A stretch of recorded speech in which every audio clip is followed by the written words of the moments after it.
Hi, this is Mitch Mitchell of TT Mitchell Consulting. As you see from the background, I'm back at home and I'll be home for a couple of days. But I had to record a video because this is day 12. And today I'm going to talk about the concept of obedience and whether, when you're in a leadership position, if you have the right to expect obedience from the people who report to you. Now, there's a difference between obedience and expecting people to follow the rules. If there are certain rules in place for the department, certain ways people are supposed to do the work, certain ways people are supposed to act and dress while they're at work, certain ways they're supposed to talk to customers on the phone, then yes, you have every right to have an expectation that they follow those rules because those rules have probably been put in place for very good reasons. But when you get to the topic of obedience, that's a different story entirely. You know, there are times where if someone follows everything you say, you could be putting them in danger of getting fined, going to jail, getting killed, getting beat up, whatever. I guess I probably should have put those in a different order since getting beat up is always better than getting killed, although no one wants to get beat up either.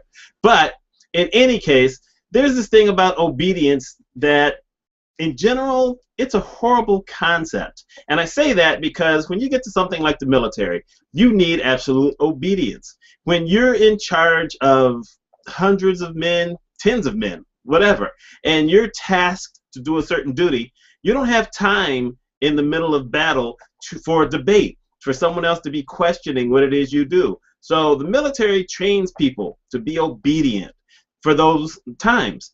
Now, having said that, over the past couple of decades, things have changed a little bit, where every once in a while, if the obedience basically means that someone is going to commit a crime or commit an act so despicable that they won't be able to live with themselves, people have been backing off. And that's different than what used to happen during Vietnam, what probably happened early during Korea, where it was just absolute obedience. Regardless of what you were told to do, you did it. So, you know, even though the military still has a standard, they have deviated some because they've started to recognize that, you know, there are some leaders who just aren't good. They psychopaths, and they go over the top. And the same thing happens in other businesses.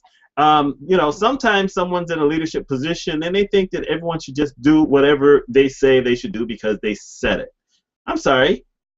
They're not adults. I mean, they're not children. They're adults. You tell children that because it's usually for their own good. Don't touch the fire. Don't stick your tongue on the bottom of the metal ice tray. Okay, there are no more metal ice trays, but you know what I mean. You know, you tell children that and you expect them to be obedient, to listen to you because you don't want them to hurt themselves. You hope they learn certain things, but you really don't want them to hurt themselves. You don't want them to mess up your house. You don't want them, you know, any number of bad things. You don't want that. But when it comes to adults, just expecting obedience because you're the person in charge is ridiculous. You need to learn how to explain things to adults if they ask. And you're tasked with the responsibility of not trying to bully someone into something that you know is wrong. For instance, you don't have people doing things that you yourself wouldn't do. You just don't do it. Now, it doesn't mean that you don't do it because you're scared to do it. I mean, if you don't have time, you know, there's certain things I was mentioning last night, how leadership is different these days because you're not supposed to do the same work. Maybe you dabble in a little bit so that you remember it, but you don't really do that kind of work. That's a different story than telling someone, go next door and slap so-and-so in the face because they made me mad. Well, why don't you go slap them in the face? Why not? Because you don't want to do it. Because you don't want to get in trouble. You know it's a stupid thing to do. So don't send someone else to do it.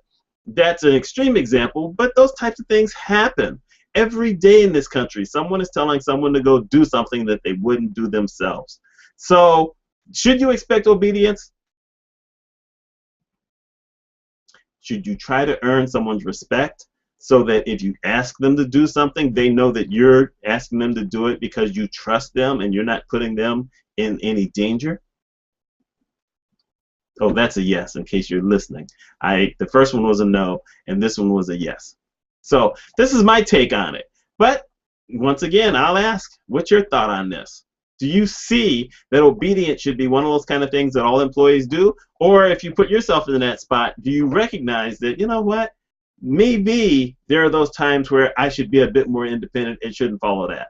If you lose a job because someone told you to do something that's illegal, you shouldn't do it. That's just my thought. Let me know what you think. And yes, this is T.T. Mitchell Consulting Incorporated. I'm Mitch Mitchell. Y'all have a great night.